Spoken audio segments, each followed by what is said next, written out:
goodies, that was the Police Classic Message in a Bottle. Now, I have done a lesson on this before, but that was way back when I was doing guitar lessons, and they were just for some friends who were learning guitar. So I never thought anybody else would really watch the channel. Then it kind of took off a bit, and so I've always wanted to do this with the extra parts in and the bass.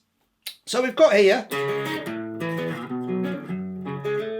great riff. So I'm playing basically a C sharp second, suspended second. So, you know, basically the tonality is a C sharp minor.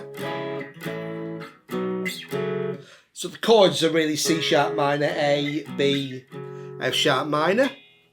But the way we play it is with these suspended second chords. So you've got the root of the scale, the fifth, and an octave higher, the second. Okay. So on the C sharp, we're playing C sharp, G sharp, D sharp. So that's 4, 6, 8. And then you just take that, so that's on the A, D and G strings. I'm just playing downstrokes to keep it even. And then I take that shape and I just move it down a string and up one string. So I'm now playing the same shape but on 5, 7, 9 or the E, A and D strings. Okay, so we're playing this A suspended second chord as an arpeggio. So 5, 7, 9. And then you just move that shape up 2 frets for the B suspended second. So that's 9 and then, so it's at 7, sorry, then 9, then 11. So you're going 5, 7, 9, 7, 9, 11. And then the last one, we've got a little extra note, little slide at the end. So it's the same shape. It's a bigger stretch here because you've got 2, 4 and 6. So you're just moving that shape down, so you've got to kind of just spread your hand a little bit as you go down. And the last note, you just slide it up 1 fret, so you get F sharp, C sharp, G sharp. Then you go to the 3rd of the chord, the A.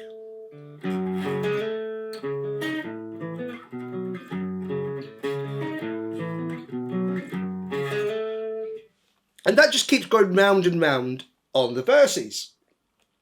And there's also a harmony part which comes in at the start and then subsequently comes in a few bars after each time on the verses. And what we're playing here is, so we've got basically a 3rd above here. So we've got E, B and F sharp. So when we start on 4 here, we now start on 7. So we've got on the A string 7, then on D 9, then on G 11. Then we move it down to the C sharp, which has been played over the A, which gives us a kind of, when you mix them two together, gives you a kind of major 7th with a 9th kind of feel, because you've got that major 7th there. So you've got, and then you kind of, this sounds unusual on its own, but it does fit over that. So you go, so you've got 7, 9, 11, move down 4, 6 and 8. Then you squash your fingers together a little.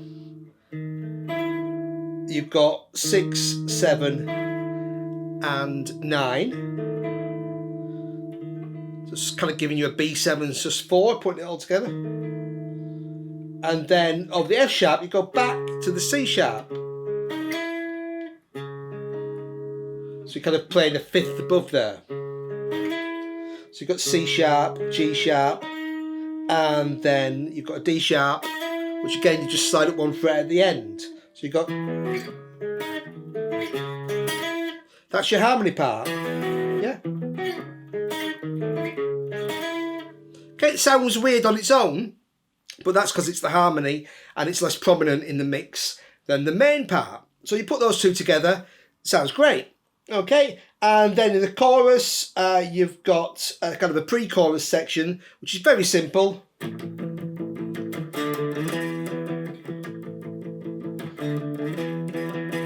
I'm just playing A, D, and E. Balance and 1 and 2 and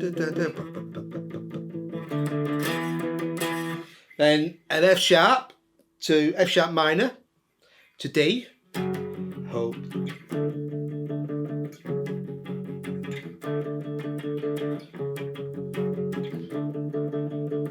And then C sharp minor, a little bit of whammy bar if you've got one, to A. Just keep repeating that.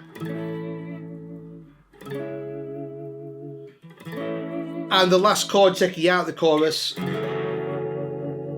F sharp minor 7. So that's 2, 4, just a bar across 2, but with 4 on the A string. And then you're back into. Okay, and that's basically the rhythm part. Next we'll take a look at the lead. For the lead parts that occur on the choruses and the outro, there's no point in going through every single lick. It's really better to learn the scales. That way you can improvise yourself. It's better from a learning point of view and it's more fun. Okay, so we've got the C sharp minor pentatonic scale.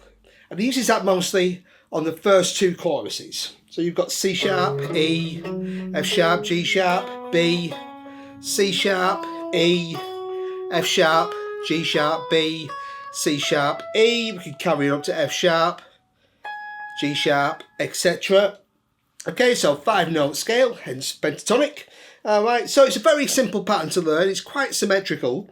It's starting on C sharp, 9, 12, then 9 on the A string to 11, 9 on the D string to 11, same on the G string, then back to 9, 12 on B, 9, 12 on E. You can continue to 14 and 16, okay, even up to 19 and 21. You've got to carry it on all the way up the neck. So Andy Summers really just plays a lot around that kind of G and D string section. So it's a lot around the 9th and 11th frets, okay, and often a bend on that F sharp to a G sharp, and you can really just put nice little, not too complicated, just simple licks on those chorus sections. Okay, so one thing he does is a bend on that 11th fret where he also plays the 9th fret, the G sharp. So you bend into G sharp from below whilst also playing, and then kind of releases it slowly, which gives you a bit of a discord, and it's kind of, you got that kind of discord there, let it go further. So you get that nice bit of tension there, and you know, all that kind of stuff. So you can really just, you know, if you use those notes, you really can't go wrong, okay? And then in the 3rd chorus and the outro, he adds a couple more notes, so it's not a pentatonic scale anymore, it's natural minor, okay? So he adds the 2nd, a D sharp, which is, so if you've got 11, on the D string, then goes 8 on G, then 9, then 11. Then carrying on, you've got the G sharp, then A, okay, the minor 6, then B, okay, so the 10th fret there, the B string, then that D sharp again, this time on 11 on the E string, going up, and you can go up to F sharp, G sharp, you've got that A there now, you can add that in up there. Okay, and you've got the A, and then you've got the B, so you've got 17, 19, 21. You can even bend up on 21 up to D sharp, and then all the way up to an E. So it's really just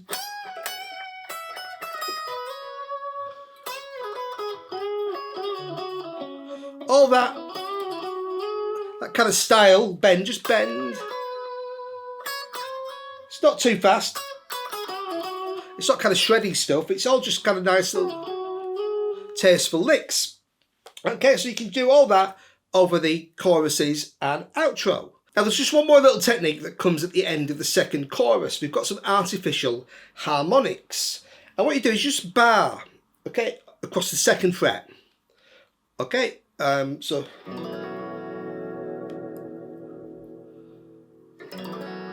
basically that's an F sharp minor 11, but that's not important. But what you do is you use your finger and either your thumb or a pick, whichever you prefer. Pick tends to give you a little more definition, but and then I'm using my third finger there to pick the G string. So you've got, so you go basically harmonic, pick the G string. So the harmonics on 14, it's always to get an octave harmonic 12 frets above the note you're playing. So on the E string, tap with your finger and pick, get an artificial harmonic, then just using my third finger here, or you can use your pick, but it's probably easy with your finger to pick the G string, and then just move that down a string. So you do the same on the A. So you go on the A and the B strings, and then you do the same on the D and the E strings. Harmonic, pick, and then finish last note, picking a harmonic. So you kind of got that 14 on the B string. Okay, so you get a nice little, that kind of thing. So it's all just, you know, if you want to make it easy, you could make it kind of random. As long as you've got those little bell-like tones, it's kind of a nice addition to the end of that chorus. Okay, so next we'll take a look at the bass part. The bass on this is pretty straightforward. The great thing about Sting was he could play a complicated bass line, but he knew when it was better not to. Okay, so we're just starting on a C sharp, playing it on 4 on the A string, with a little slide off at the end to open A. Then a B on 2, then F sharp on 4 on the D string. So starting on the A string, open, 2, 4. Okay, nice and simple. And then just an A. So pre-chorus, just open A, 5, 7, and then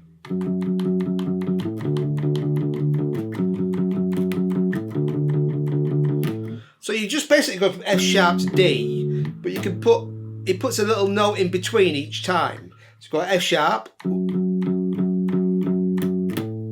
to A, so 4 to 7, open to 7.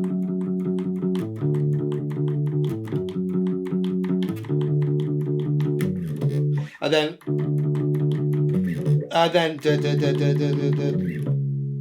last time, listen, you can hear a little slide. So I think what he does is so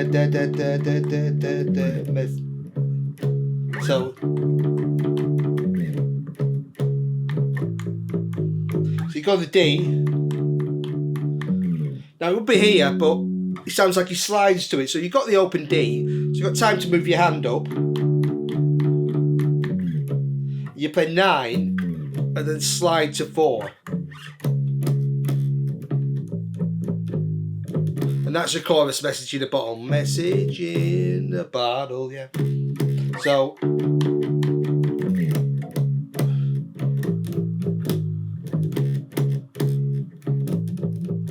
your chorus, I'm playing C sharp, sorry, on 4, and then A to G sharp, 5 to 4 on the E string. A G sharp again as a leading note to return.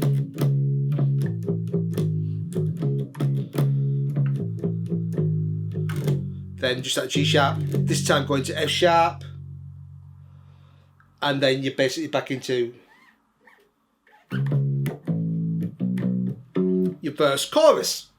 So it's all pretty straightforward. There's just out of the second chorus, I think it is, there's just a little lead in. Just plays a little F sharp to A.